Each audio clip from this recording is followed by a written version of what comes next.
নামাজ মানে হচ্ছে আল্লাহর সঙ্গে সরাসরি যোগাযোগ। এটা শুধু ফরজ নয়, এটা আমাদের শান্তির চাবিকাঠি। নামাজের মাধ্যমে আমরা কৃতজ্ঞতা জানাই, দুঃখ ভাগ করি, আর আল্লাহর সাহায্য চাই। নামাজ না থাকলে মন অস্থির হয়, অন্তর অশান্ত থাকে। 5 ওয়াক্ত নামাজ আমাদের জীবনের শৃঙ্খলা এনে দেয়, মনকে প্রশান্ত করে, আর গুনাহ থেকে দূরে রাখে। আপনি কি আজকে আপনার রবের সামনে দাঁড়িয়েছেন, শান্তি খুঁজছেন? তাহলে নামাজ দিয়েই শুরু করুন। আসুন আজই নামাজে ফিরে আসি। নিচে কয়েকটি হাদিস পেশ করছি, যা আমাদের নামাজের ব্যাপারে চিন্তা বদলে দিতে পারে।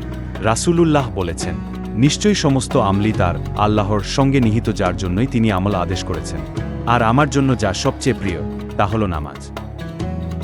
যে ব্যক্তি নামাজে খোদার প্রতি খাঁটি মনোযোগ রাখে, আল্লাহ তার জন্য জান্নাতের দরজা খুলে দেন এবং তাকে জান্নাতের সব ধরনের সুখসুবিধা দান করেন। নামাজ মুমিনের জন্য যেন মায়াবী এক মেলা, যেখানে সে আল্লাহর সাথে সাক্ষাৎ করে। নামাজ হলো আমার এবং আমার উম্মতের মাঝে একটি বিচ্ছিন্ন সেতু। যে ব্যক্তি নামাজ ঠিকমতো আদায় করবে, সে কখনোই ধ্বংস হবে না।